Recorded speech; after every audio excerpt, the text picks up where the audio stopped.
Welcome, welcome, Hunter Biden. Hello. It's so great to have you here. And my first question is for you. And we've talked before. This is not the first time I've interviewed you. Why now? Why this moment to come out and talk to people? Well, there wasn't a kind of a grand plan of it. I got enough distance from the end of the last administration and got my feet back underneath of me. And I've done a lot of writing over the course of not just the past year and a half, but the past 6 years, and kind of organized it in a way that I'm ready to share it. I'm gonna start a Substack so that I can do that. And, I'd done some of these other interviews, and what I found was this: as kind of the most notorious or infamous or whatever label that you want to put on me, addict in America, maybe in the world right now, they built this platform for me mainly to, strip me bare and torture me for the past 7 years. But at the end of it, I was still standing and the platform was still there. And I think there's an enormous amount of good that you can do with it. And one of the things about recovery is this, is that I truly believe it is the single most relatable thing anyone can experience. I don't know of anybody that hasn't experienced it personally or has a family member or someone that they love dearly that they haven't had to walk that road with. Mm, And, the one thing about it, though, is we don't talk about it enough. It's kind of this, thing that people go like, "Well, what was that like?" And I feel like and I say to them now, I say, "You know exactly what it was like. Think about your yeah, uncle. Think about yeah, your mom. Think about your yeah. brother. Think about, your best friend." And we just don't talk about it enough. And so that's why now. I was ready to start to really talk about it. One of the things that I'm struck by is that the Biden campaign and the Harris campaign, there was a lot of like not talking about things or like if things looked hot, just not touching them. Like I think a really good example is Tim Walz talking about how JD Vance was weird. And they just shut him down because they were like scared by it.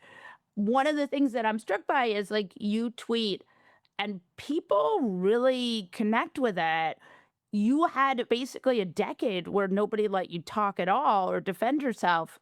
What does it feel like now? Well, I wish I could say that it's, some kind of like brilliant design on my part or some incredible courage that I've been able to be kind of radically honest about my life. But the truth of the matter is that I had no other choice. They hacked, stole, whatever you want to call it, 20 years of my digital footprint and made it available literally to everybody online up to this day. Every picture, every email, every text message, every voicemail, literally. And I realized at one point that there was nowhere left to hide. There's nowhere Mm, left to hide from the consequences of my addiction. And and in that, you realize that you have a choice. You can either get out of bed or and live your life, or you curl up and die. And so I chose to get out of bed and I chose to live. And in it, I realized this is that I was completely liberated. I was liberated from the shame. I always say to everybody that guilt is an appropriate emotion to have. We should feel bad about the things that we do we've done that are wrong, and we should seek forgiveness for those things. But shame is something that traps you. Shame is you telling yourself that you'll never be worthy of love. And I chose to drop the shame, make the amends that I could possibly make to the people that I cared about the most and to the ones that I hurt no matter what. And it gave me this kind of liberty to be radically honest. And so in the context of what you're talking about in the politics is that I think people are desperate for something real, something authentic. Okay, let me do the Tim Watts thing as a example. I felt exactly the same way that you did, or I think that you did. Is this let Tim Waltz be Tim Waltz. mhm. That's who he Yeah. is. Yeah. And by the way, and let's all agree, fucking JD Vance is really, Mhm. really weird.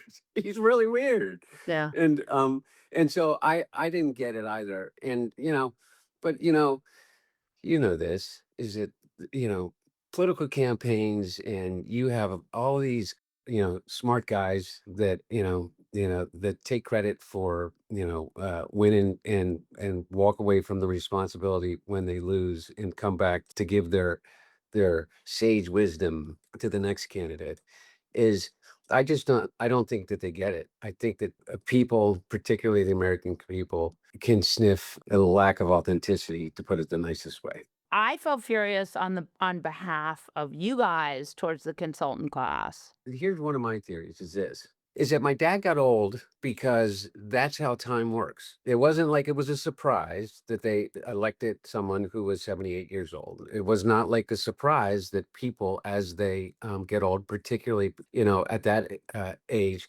they literally lose a step. Like my dad lost a step and his gait was different and his speech patterns were different.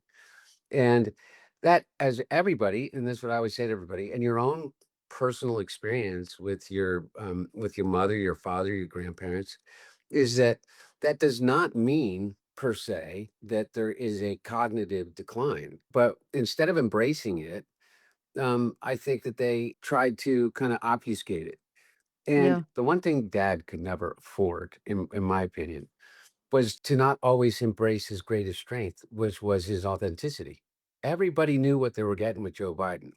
The good, the bad, the ugly, the beautiful, the empathy, the all of it. He is who he is. And he would go out there and he would joke about how he was old, and they would go, "Oh gosh, don't say that," it's Yeah. and I think that kind of pissed people off. Because the one thing that Joe Biden never did, he's never lied to anybody. I can say that with 100% certainty, is that the one thing that he was always his persona in politics was that he was a straight shooter. And Mm. so I think it was really difficult to figure out how to quote unquote handle me.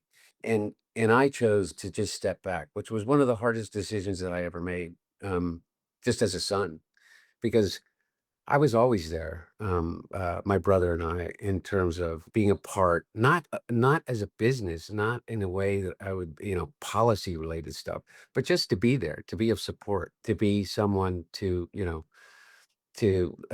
on, or that, to have to know that you would have somebody. My dad, I wanted to be there to say, like you got food between your teeth. You know what I mean? Mm. Like the hard things that you say that you're comfortable saying. Donald Trump is 80 years old, or Yeah. almost 80 years old, and he fell asleep last night at probably the most maybe he didn't fall asleep, but he closed his eyes at one of the most important Knicks games of all time. Do you think that the media is not making nearly as much of a big deal about his health? No, I mean, forget about the Knicks game. I've seen him literally fall asleep in cabinet meetings. I've seen him fall asleep while he is being in the middle of a press conference with his entire cabinet standing behind him in the Oval Office. I've seen him fall asleep in meetings in the international setting.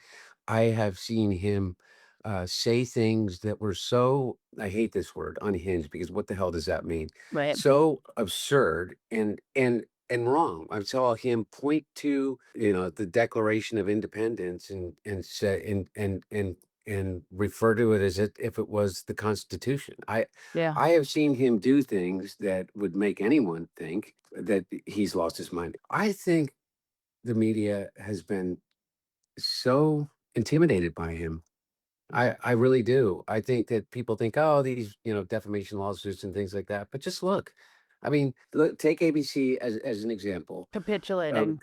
they capitulate. They literally put in his pocket, I don't know what, tens of millions of dollars, 60 million or whatever it Right. is. And they think, "Okay, well that's the end of that." In order to be able to get their merger through with, with the Ellisons. And what do? They gut 60 minutes. And then they not only gut it, but then they literally just start firing every one of the investigative reporters to then finally take out Scott Pelley for speaking out. And he's done it across the board. I mean, excuse me, and that is CBS. Anyway, Right. my point being is that, I mean, it's so odd. I mean, it Yeah. feels like a big double standard, and when I think about the way that Don Jr. and Eric, who are investors in all sorts of companies that their father has oversight of, and are doing all the things they accused you of doing, it's kind of wild. It's hard for me to even talk about because there literally is no comparison. When Right. 90% of the stuff that they're talking about with me literally occurred in the space of time between when my father was at left office and after the Obama administration and then became president. I sold paintings. I Yeah. sold paintings through a gallery to anonymous buyers. Any of the buyers that were known to me were lifelong friends. All of those people then became 100% public and had to testify before Congress under oath about I made an average of $225,000 a year for the 4 years that my dad was president. I didn't practice law. I didn't do any business. I didn't absolutely nothing. And these people that are sitting here that I mean, at the New York Times, I don't know how many articles they wrote about me going on to the board of Burisma, of which 75% or 60% of the time I was on that board, my dad was neither vice president nor president of the United States. And these guys, Don Jr. has a $620 million loan Right. directly to one of his underlying companies from a fund that he set up weeks before inauguration. That Mhm. doesn't include the additional $735 million in contracts his underlying companies have gotten from the DoD in a year, in a single year. Donald Trump made 37,000 trades in Yeah. the stock market in just the first quarter of this year. Some He's hedge funds, most hedge funds, multi-billion dollar hedge funds don't make that many trades. And by the way, they're all with like Dell and all the companies that right. he's given contracts to. It's Yes. insane. It's absolutely. And by the way, and don't get me started about Jared Kushner, I $6 well, billion fund. He makes yeah, of over $89 million in fees alone but Hunter, annually. Yeah. he's negotiating peace in the Middle East. Yeah, without an official role in the United States government, and by the way, is he more qualified than me? I taught hold on, I mean, I I went to Yale Law School. I was Right. a vice president of a major bank. I worked in the Clinton administration. I started my own business. I started my own law firm. I worked for Boyce Schiller Flexner. I taught at Georgetown University in the master's program at the School of Foreign Service. I was the chairman of the board of World Food Program US. I was a vice chairman of Amtrak. I served on 14 boards. And Jared Kushner did what? He bought the 666 building in New York City, and which is the largest real estate deal that failure in the history of New York real estate Yes. with his daddy's money, Yeah. and then killed the New York Observer. And Yes, he's he did. negotiating peace in the Middle East while Well, he's he collecting money. it hasn't worked yet, and I suspect it may Yeah. not. I don't know. I'm going to go on a limb here, but I'd love you to just talk about like the thing that I'm struck by is there was such a lot of reporting about your dad, like using the back stairs, like the kind of stuff, his gait, his broken foot. I mean, if I had to, there was so much discourse about the broken foot and the gate and how this and that. And like when you look at Donald Trump and you look at his hands and the Yeah. bruises on his hands and the makeup on the bruises, why do you think that doesn't get the same Because kind I of? think that they're all a part of a club that my dad was never a part of. And I know everybody goes, "Oh my God, Joe Biden. What are you talking about, Hunter? What are you talking about? Your I dad was know the it's. part of the elite." I said, "Well, then you don't know politics at all. Then you don't know Joe Mhm. Biden. You've never lived in DC then, because if you lived in DC and you were a part or adjacent to that, whether you're a journalist or otherwise, you know who you never saw out to dinner in Georgetown, at a cocktail party, at any one of these things, or up in Martha's Vineyard or wherever the fuck they go, is that Joe Biden went home every day. He was never a part of that club. He was the guy that went to the University of Delaware and Syracuse Law School and Yeah. had a chip on his shoulder against all of them, even when he became the longest serving chairman of both the Judiciary and the Foreign Relations Committee. He knew them all, but he was never a part of that club. And they all sit around, and you know this, and they all, Republican, Democrat together, they're all a part of the same circle. And so that's what I think it is. I think that there is it was I think that they're intimidated by him. I think that they are, and but look at the media landscape as it is right now. They're all, I mean, not all, but yeah. Go ahead. I'm talking too much. No, it's good. Your Yeah, job, yeah. you're here to talk. I'm No, not. sorry. Yeah, yeah, But no, it's true. yeah, I have plenty of time to talk in the rest of my life. But what I think the thing that I think it is, and you tell yeah. me if I'm wrong because it's just a guess, is that Joe Biden was a working class guy. Yeah, exactly. Exactly. That's what that is exactly what I meant. And he was always an outsider and beloved and a part of, but he was always an outside of that circle. Like, let me give you a thing that I want to remind everybody. When everybody was calling for my dad to drop out after the debate, you know who didn't call for him to drop out? Black Caucus didn't call for him to drop out. The Mhm. Hispanic Caucus didn't call for him to drop out. The outside of Progressive Caucus didn't call for him to drop out. And you know why? Because none of them are part of the club. And Right. all of them knew and believed in Joe Biden. And but I will say this is that, there is this very powerful group of people, and they all go to the same dinner parties, and they are all part of the same financial ecosystem that continues to fill their pockets in the Democratic Party, in which that are all connected to the moneyed part of the Democratic Party, which I think is the one thing that makes it very, very, very difficult for the Democratic Party to ever actually achieve the real systemic change that we need in order to rehabilitate that brand. We need a new deal. We need somebody to come and break it, and those people weren't part of that. I mean, aren't on board for that and still aren't on board for that. That's why I look at candidates. I look at Zohran Mamdani. Okay, all these guys, all these talking heads, and I don't have to name names. You know the ones that I have the most problems with. Everybody does by now. But this is the end of the Democratic Party. David Axelrod, this is going to be this is going to be the death of the Democratic Party. That oh my God, his position on Israel as if it makes a goddamn bit of difference what the mayor of New York City thinks about effing Israel. And what's Orham Mamdani done? He made promises and he's keeping all of them. He is absolutely 100% running a masterclass on governance. He's running a masterclass on communication. He's running a masterclass on how to get things done.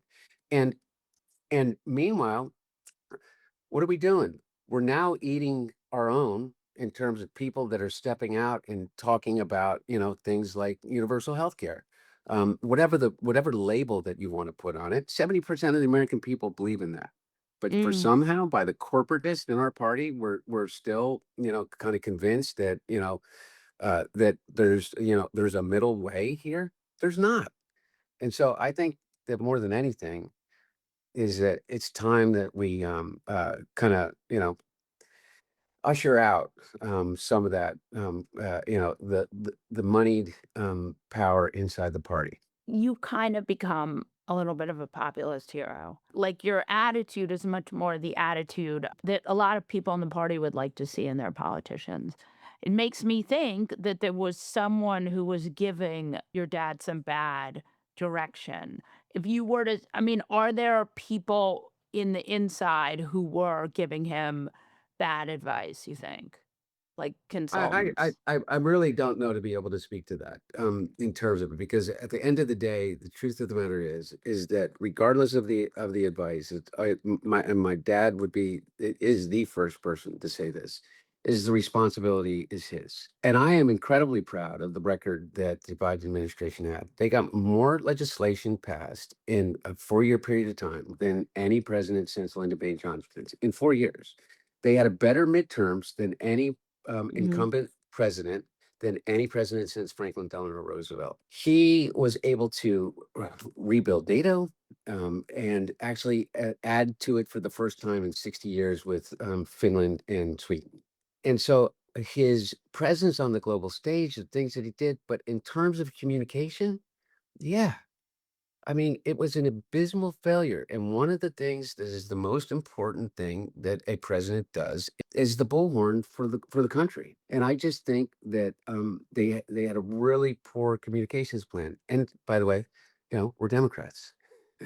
That's part of the reason. But and by the I and also you ran into the buzzsaw of this once in a lifetime, hopefully, only once in a lifetime monstrosity, this cult of personality, this juggernaut of a proportion that I have never seen before in politics. And you ask the question, like, I think that, like, does the press treat him the way that he does and doesn't call him out on the things that he should be called out on? Is because they love the show, because it sells tickets, it produces clicks. You know what doesn't produce a click? A story about Donald Trump getting old. What does produce clicks is how many times has Donald Trump now, over the past 170 days, told us that the war in Iran is over? How many times is the market gonna spike, Mhm. and all of his cronies make an enormous amount of money when he says the Strait of Hormuz is open? I mean, literally, how many times can he? How mu- how much has the press forgotten about this? On day one, I will end the war in Ukraine. I'll end it before I even get inaugurated. I mean, we're not even remotely even closer. He hasn't No. kept one promise. No. Hunter, thank you, Yeah. thank you, thank you. I hope you'll come back. I come back all the time. I love you, Molly. You're the best. And Oh, it's mutual. I really appreciate it. So thank Yeah. you.